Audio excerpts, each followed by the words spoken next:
Are you playing to win or are you playing not to lose? This statement blew my mind, literally blew my mind when I was asked this. Am I in this at what I'm doing?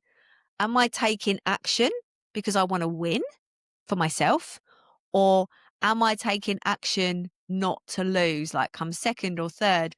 Just do enough with my business just to make sure, or with my life, to make sure that things are okay. But what if they could be epic? Hello, welcome to No Rest for the Vivid Business podcast. If you have only just found me, my name is Claire Hill. I am a self-belief and business coach and queen of unstoppable self-belief. And my mission with this podcast is to share the behind the scenes of my business, the messy middle, and really celebrating when you're in the messy middle, and just really teaching you how to have a really epic business mindset strategy and teach you how to grow a business at the same time. 80%, and you'll find 80% of my episodes are all about business mindset and self-belief, and 20% is about strategy and what to do to grow your business. Just saying, right? There's a reason for that. But this, I believe, is like a strategy. This is a strategy that is really important to step into for your business when you're thinking, is that action a play to win or a play not to lose? Like I've been recording my new course this morning. Oh my God, it's banging. I've said some things that are pretty spicy. The course is like jammed packed and packed. And part of me was like, I need to, like play it safe a little bit and like not put too much in. And I was like, no, that's playing not to lose. I need the most comprehensive and fantastic course that's ever been taught on self-belief. Like, that's what I'm here to do. So I'm going to make it banging. And one of the things is that the way that if I'm going to put that much content into a course, I need to think about how people are going to implement it and take action. And how am I going to deliver that content? It's my responsibility to make sure that when they're doing the course, they're playing to win too. So I had to think differently. That's playing to win. Playing not to lose is just putting some stuff on in a course. Playing to win is doing it differently. So it's pretty amazing. I feel like playing to win is it's game changing, because when you think of all of the actions you're taking in your business and in life, you can sense and question yourself. Like every single one, you can be like, am I playing not to lose if I do that? So for example, say you have a launch you plan in a launch, whether that is for a new course, a new service, a new product. Say it's Christmas launch, right?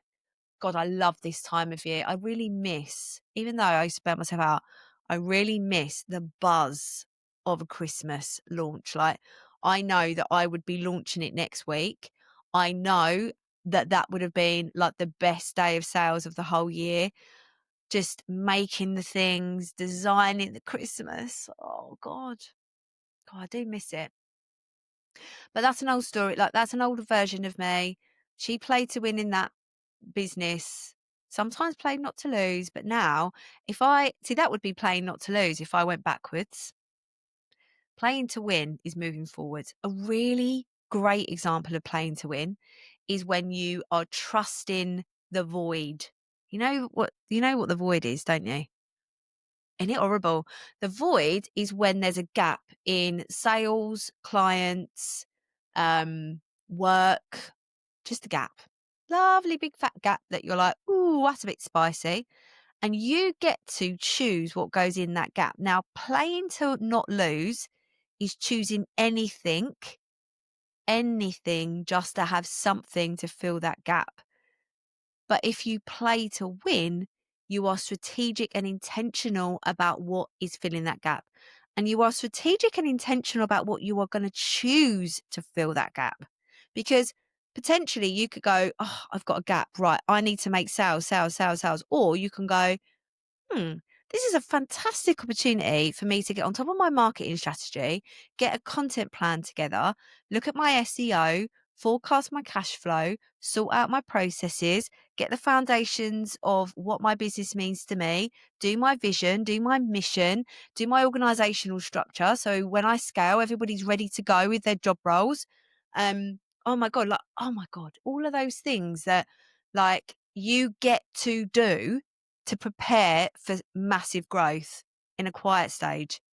What if the quiet stage is exactly that? That's what it's there for.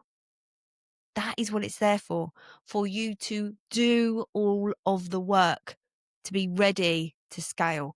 Because I'm telling you now, you better get ready because they're coming when you play to win.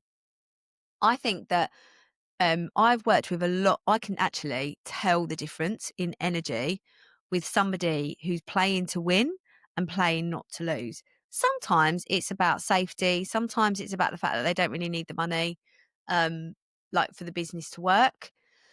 Sometimes it's just like, I just can't be asked. It feels too hard work. But I really believe that when you play to win, you're leaning into your superpowers and your energy and the the just who you were born to be. So it can't fit if you're really embodying that version of you, like you are really your most vivid self, then playing to win feels a lot easier because you're so true to your boundaries, your values and your vision and what you want. Oh, something just come into my brain and it's gone. Oh, it was such a good thing. Vivid version. And you go, oh, please come back, thought. Thought, hello, that was so good. There's something about vivid self, playing to win.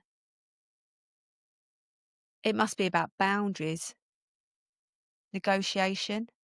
No, sorry. Oh, I really feel bad. Hopefully it comes back. I've had me lion's mane today as well. I've been taking this new coffee. Um, I won't say it because really I need to be good with my affiliate links and stuff, don't I? And so should all of you. Because, but anyway, I'm taking some mushroom coffee and it's got lots of different mushrooms in it. But then I saw that lion's mane was a bit low on the old milligrams. So I've upped it. I've taken some tablets today as well because I need to be hyper focused. Hyper focused. I love bloody biohacking or whatever it is. Supplements. Oh, play to win. Play to win. I don't know. Anyway, I'm going to use this analogy for you to really understand whether you are playing to win or you're playing not to lose. If you were at a football game, right, and they said to you, you're in the team, and you're like, yeah, brilliant, woo, woo, woo. And then you're like, right, okay, what position am I playing? And they said to you, you are on the subs bench. You get to wear one of them vests. You are in the team as a sub. What would you say? Would you be like, brilliant, I'm part of the team? Or would you be like, what? I'm in it to win, mate. Get me up the front.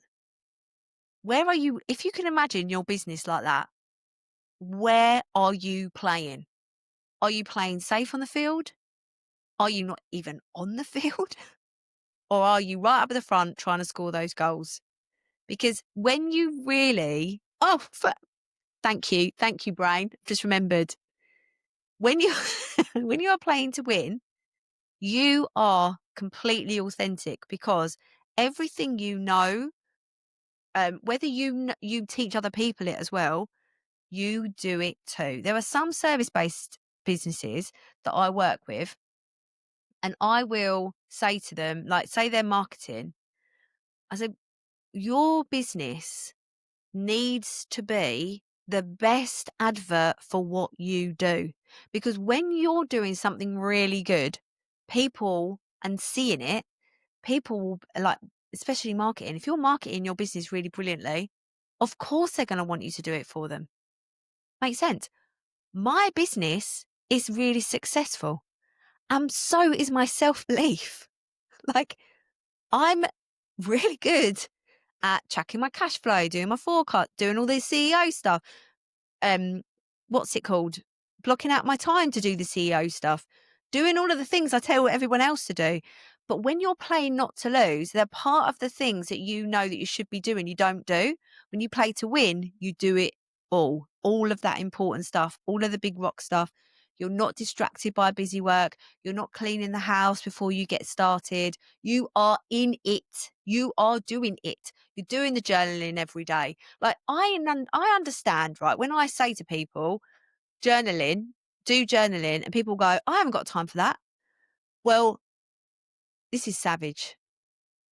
And part of me is like, people are going to listen to this and go, well, that is hustle culture that you're leaning into.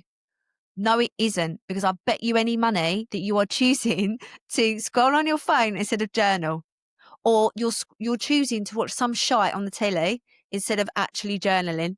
And you say that you want to grow, but you're choosing to watch shit and do shit and piss about with things. Really, honestly, ask yourself that. If you say you haven't got time to journal, I bet you've got time, because I don't scroll on my phone. I know I am weird, but I don't. I don't scroll mindlessly looking at TikTok videos. When I go on TikTok, I'm looking for a recipe. I find the recipe. I do the recipe via TikTok. I constantly get people like, have you seen this on TikTok? No. Have you seen this on Instagram? No. My husband scrolls. I don't do that. I do sometimes go, oh, I'm checking my emails a little bit. Oh, my nervous system must be a bit dysregulated because I keep checking all my messages. I'm looking for validation for something. Oh, I'm going to stop that. Turn my phone off. See you later. Guess what I go and do? I go and write. And I know that right now you're like, oh, it's all right for her. It's all right for her because, I bet she doesn't even do that. Who does she think she is? Oh, maybe this is my dad saying this. She thinks she's better than everybody else. Of course I bloody don't. I'm just disciplined and get the shit done. Like I'm extra disciplined. You know why? Because I'm playing to win. And guess what? I'm teaching you to do the same. I don't negotiate with my doubt. I am the one person that goes, fuck's sake, why am I teaching this? Because I really don't want to do it. There's so many times when I'm like, oh, who's told me to do this? Oh, I've told myself I just better do it then. Everything that I say that I do, I do. I say what I do and I do what I do. I'm playing to win. So is there anything in your locker that you know you're not doing that will support you to do it? And what excuses are you putting in front of it? Because that's your doubt making you play small. Do the work on your doubt. Name it. There is so many podcasts, free podcasts in my locker, right? This is what, episode 332, I think. You've got all of this that you can binge and learn. Why aren't you doing the work? What is it from this podcast episode that you're going to go, do you know what? I'm actually, for the first time ever, I'm not just going to listen to a podcast. I'm going to do something about it. Every single podcast, if it's educational or value, like loads of value in it, I'll say, I got this phrase from Jill Stanton, and she's got a new podcast out called, I've forgotten what it's called. Something rich, hot and free. I think rich, hot and free. And I like Jill. She's been on the podcast and she said that statement to me 2 years ago. Do you know how many times I say to myself, am I playing to win or playing not to lose? So if like that has got into my head, you know why? Because when I listened to her saying it, it was in a private masterclass thing that Amy Porterfield was putting on. I did the work from that masterclass. So if there's things that you are absorbing in your head and you're like, God, that made me feel really good, and you're not doing anything about it, you're not playing to win. Do something about it. Stop scrolling on your phone. Stop wasting your time. If you really want what you say you want, then do it. But maybe you don't want it enough. Maybe part of you is like, this is actually not the right thing. Do the work, do the journaling, find out what the right thing is, because no one's coming to do it for you. I am in your ears right now. I have done all of this work myself. No one has fucking done any of it for me. I have done the work myself. I've played to win, and I continue to play to win because I am on a freaking mission to give you unstoppable self-belief, because your dreams, you're just choking on it. It's my doubt. See? Right, let's start that again. I'm on a mission because your unstoppable belief will make your dreams come true, which will make the world a better place. Fact.